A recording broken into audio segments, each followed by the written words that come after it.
Okay, boys, here we go.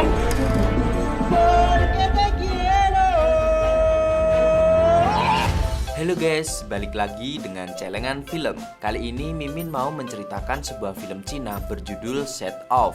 Film ini mulai rilis pada tahun 2008. Set Off menceritakan tentang seorang pria yang pulang ke Cina untuk menjalani perceraian dengan istrinya yang hamil ketika berselingkuh. Saat pria itu akan kembali ke bandara, dia bertemu seorang gadis yang kesusahan dan berniat membantu gadis itu. Namun ternyata niat baik itu justru membuat si pria terlibat dengan gembong kejahatan kriminal yang mengancam kehidupannya. Biar kalian gak semakin penasaran dengan alur ceritanya, langsung saja kita masuk ke videonya. Film Set Off dibuka dengan seorang pria parubaya bertato naga di punggungnya sedang berendam di kolam. Lalu ia menyadari sekelompok orang sedang kebingungan mencari.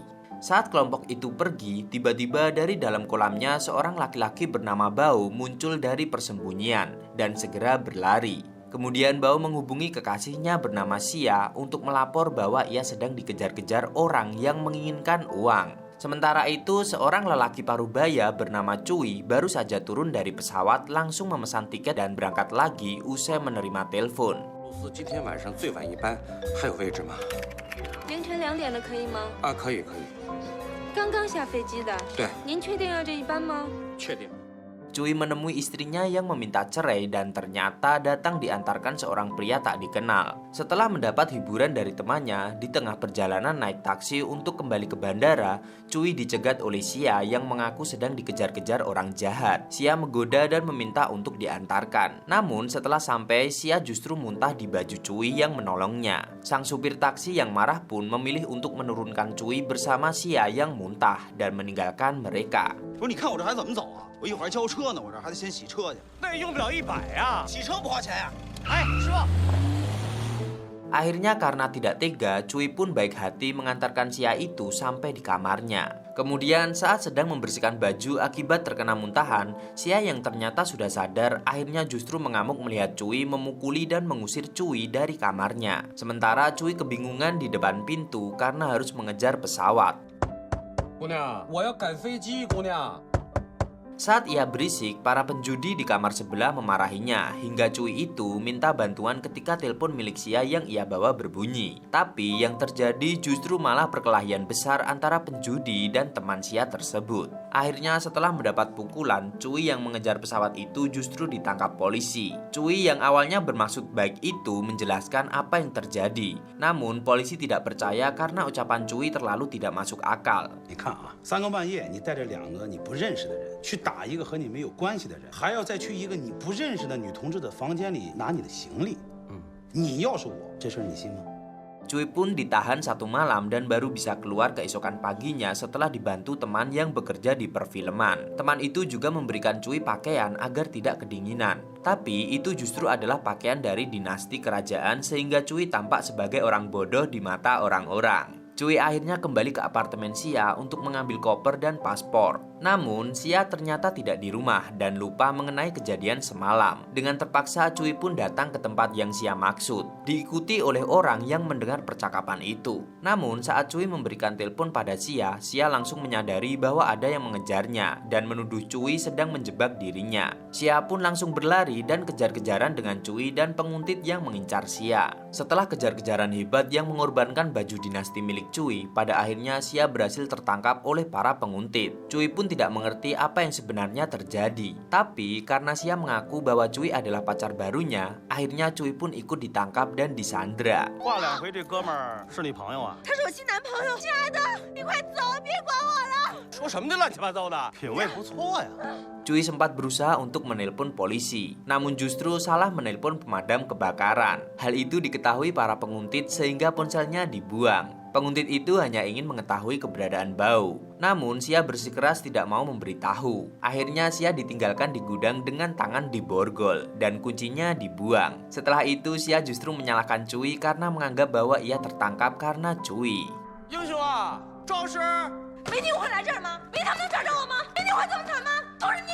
没听我能关在这儿吗？没听我能光成这样吗？ Di sebuah kantor, tampak seorang pimpinan geng sedang melihat foto Bao yang menjadi targetnya karena punya hutang akumulasi 5 tahun. Sementara itu, setelah berusaha keras, akhirnya Cui dan Xia berhasil melepaskan diri tiang gudang meski tangan mereka terikat gembok satu sama lain, sehingga harus pergi bersama namun ternyata pintu gudang terkunci. Xia dan Cui pun akhirnya menemukan cara untuk keluar dan akhirnya bisa melepas borgol dengan kunci yang berhasil mereka temukan. Setibanya Xia di apartemen, ia mendapati pintu terbuka dan kondisi kamar acak-acakan. Lalu Cui menyadari bahwa uang dan paspor di dalam kopernya sudah diambil sehingga tidak bisa kembali ke Cyprus. Padahal yang mengambil paspor tersebut adalah Xia karena punya tujuan sendiri. Cui menyalahkan Xia, namun Xia justru menganggap bahwa itu adalah salah Cui sendiri karena ikut campur. Xia mencegah Cui untuk menghubungi polisi karena tidak ada gunanya. Sebagai gantinya, Xia memamerkan sebuah kunci merah yang merupakan kunci loker pemandian di mana Xia dan Bua menyimpan uang. Xia bercerita bahwa Bua membuka usaha bengkel, namun para penjahat terus-terusan meminta uang pada mereka karena Bua meminjam uang di awal usaha meski sudah dikembalikan. Xia mengatakan bahwa dia akan memberikan uang sebagai pengganti paspor jika Cui membantunya mengambil uang di loker pemandian pria tersebut. Sementara itu, di tempat lain kita melihat bagaimana kedua penguntit yang menangkap Xia dan Cui itu ternyata ketakutan pada kontraktor. Mereka mengatakan bahwa semua uang ada di Bua, sehingga para kontraktor pun menyuruh untuk mencari keberadaan Bua atau Xia. Cui berhasil masuk ke tempat pemandian, namun justru salah masuk ke ruang non-member sehingga harus membuka paksa loker demi mengambil sebuah tas.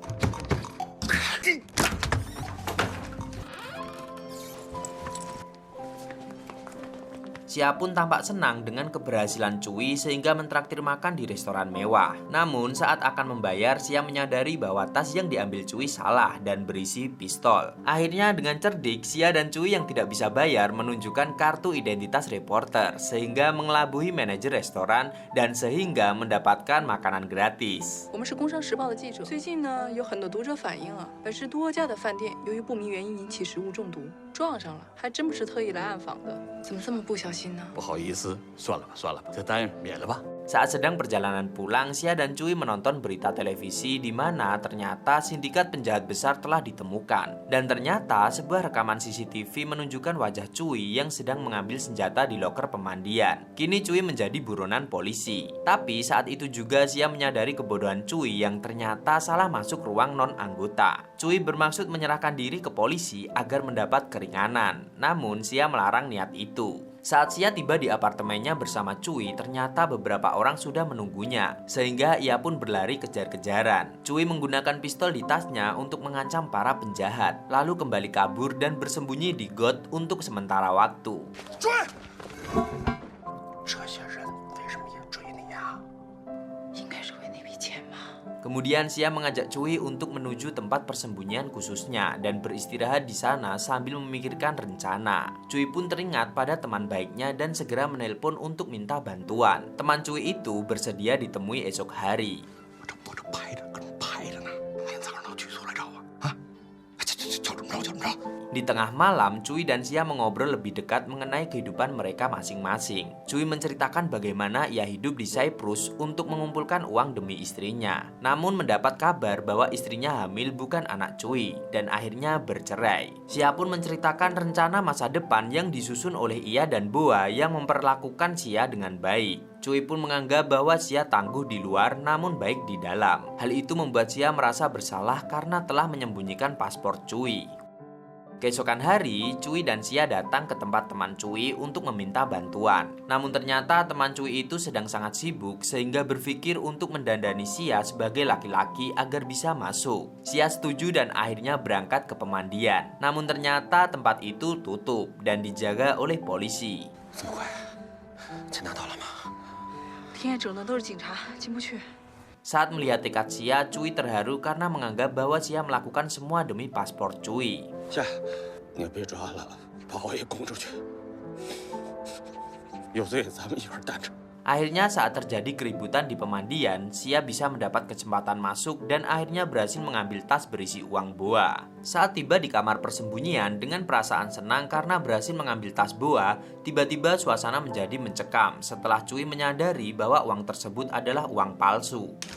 假的，你看，全是假的。Xia lantas menduga bahwa selama ini Boa ditipu dan kita diperlihatkan kembali pada adegan kejar-kejaran di awal film. Akhirnya karena sangat kecewa, Xia pun meninggalkan Cui ketika sedang berada di toilet. Cui yang kebingungan dan tak tahu arah akhirnya mencari-cari sesuatu di kamar persembunyian dan berhasil mendapatkan nomor telepon Guang yang mengejarnya waktu itu. Cui menelpon Guang untuk berjanji memberikan uang Boa jika mereka mengembalikan paspor Cui. Guang yang kebingungan pun menyetujui permintaan itu karena mengharapkan uang. 偷一个无辜人的护照，你们觉得有意思吗？好了，不说了，在哪儿见面吧？ Xia datang menemui Boa untuk mengatakan bahwa uangnya ternyata palsu dan mengajak Boa untuk kabur saja. Boa menanyakan siapa yang membantu Xia dan menuduh bahwa uangnya pasti ditukar oleh orang itu. Boa pun memukul Xia dengan kasar dan menyuruh Xia untuk membawa uang milik Boa. 我告诉你，少他妈跟我废话，赶紧把东西给我找回来，听见没有？ Xia benar-benar kecewa dengan perlakuan Boa. Cui datang menemui Guang dan temannya untuk bertukar uang dengan paspor palsu. Namun yang ada justru uang tersebut jatuh dari atas jembatan dan Guang membuang paspor juga. 这可是你自己掉的啊，跟我没关系啊！把护照还我！出你大爷的照！ Cui pun kembali ke kamar persembunyian dengan perasaan kecewa dan bersalah ketika menemui Xia di kamar. Saat itulah Xia mengembalikan paspor Cui. Cui pun mengamuk karena sadar telah ditipu selama ini. Cui begitu marah besar kepada Xia yang memanfaatkan kebaikannya dengan tipuan. 你一直利用我，我全明白了，你一直在利用我啊啊！ Cui pun akhirnya memutuskan untuk pergi. Namun tidak jadi setelah melihat Xia menangis dan jatuh pingsan. 哎，你别装啊！你别吓我啊！小夏， Cui mengantarkan Xia ke rumah sakit. Ternyata Xia jatuh sakit karena hamil. 她怀孕了啊，昏迷是因为贫血，再加上精神紧张、饮酒，这都是诱因。 Xia meresahkan kehamilannya pada Cui karena takut melahirkan. Saat itulah Xia menyadari bahwa kalung berharga milik Cui dari istrinya tidak ada lagi. Ternyata Cui menjualnya dan memakai bagian uang tersebut untuk pengobatan Xia. Saat itu secara kebetulan mereka bertemu dengan mantan istri Cui. Xia pun berpura-pura menjadi kekasih Cui sehingga membuat mantan istri Cui kesal. Namun perasaan Cui tampak jadi lebih baik. 我没说什么呀，怎么就急了呢？怎么样，解气吧？我不光是一累赘吧？ Xia dan Cui tiba di depan apartemen persembunyian. Cui mengatakan bahwa ia tidak bisa ikut naik ke kamar. Cui pun lantas memastikan bahwa Xia sudah tidak dikejar lagi karena para penjahat tahu bahwa Xia tidak punya uang lagi. Saat itulah Cui memberikan sejumlah uang yang besar untuk bayi Xia. Xia begitu terharu dengan kebaikan Cui. Xia meminta Cui untuk datang memasakkannya jika ada waktu. Namun Cui merasa tidak bisa. Xia pun menganggap bahwa sebenarnya Cui tidak bisa masak. 时间紧了点儿，得了吧，肯定你手艺不怎么样，不敢给我做吧？ 再见。 Di hari lain, Cui justru datang menemui Xia membawa sayuran dan mengatakan akan membuktikan bahwa dia bisa masak. Sementara itu di tempat lain, Guang yang kesal karena uangnya ternyata palsu membuka rekaman telepon dari HP Xia. Ternyata itu adalah mengenai lokasi keberadaan Boa. 说吧，春都旅馆2006房间，我知道了，拿着钱我马上去找你，爱你。我也爱你。 Guang dan rekannya pun akhirnya pergi untuk menangkap Boa. Xia sedang makan malam masakan Cui sambil mengobrol. Saat itulah Xia menyampaikan niat untuk aborsi. Namun Cui justru bercerita bahwa dulu istrinya juga aborsi, sehingga setelahnya semua tidak sama lagi. 那孩子要留着的话，我们就不至于离婚。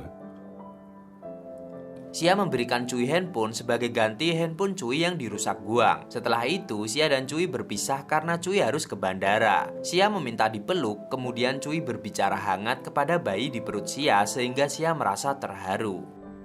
再见了，你妈脾气不好，别惹你妈生气。 Cui melihat foto Xia di bandara dan melamun. Sementara itu Xia justru dikepung Boa dan Guang di kamar persembunyiannya karena mereka mencari Cui yang dianggap menukar uang. Cui yang mendapat telepon ancaman keselamatan Xia pun lantas pergi meninggalkan bandara demi menyelamatkan Xia. 一个人吗？啊，是。报警了吗？肯定没报警。小霞在哪儿呢？抬头看。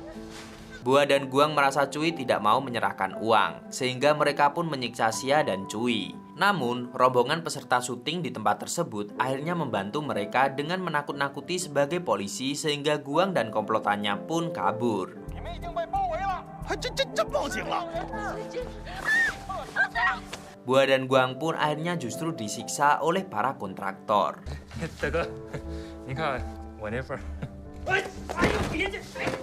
Xia meminta Cui untuk tinggal bersamanya sehingga membuat Cui bimbang. Secara tidak sengaja mereka justru menemukan sesuatu dari uang palsu yang tersisa. Itu adalah peta menuju persembunyian di bawah museum. 博物馆挖掘路线图。咱报警吧。 Saat itulah para kontraktor datang bermaksud mengambil sisa uang tersebut. Namun di belakangnya ternyata telah berdiri polisi yang datang karena laporan tetangga Xia yang bermaksud balas dendam karena kejadian waktu itu. 活该，下次扰民我还报警。 Cui dan Xia pun bisa selamat dari para kontraktor berkat hal itu. Berkat penemuan itu, polisi justru menemukan konspirasi besar di balik perdagangan senjata yang ada dan berhasil menganggap penjahat kelas atas bernama Li Jiangguo. Sementara itu, Cui berjalan menuju pesawatnya untuk menuju Cyprus. Di akhir film, Xia tampak begitu kesepian di pinggir jalan, sampai mobil polisi datang menanyakan identitasnya. Dan ternyata Cui ada di bangku belakang karena polisi ingin menanyakan mengenai keterlibatan Cui dalam kejadian senjata itu. Xia merasa sangat senang karena Cui tidak jadi pergi. Xia pun ikut menemani Cui ke kantor polisi karena dia tahu betul mengenai apa yang terjadi selama ini untuk diceritakan kepada kepolisian dan menolong Cui. Pak Camat makan tomat dan film pun tamat.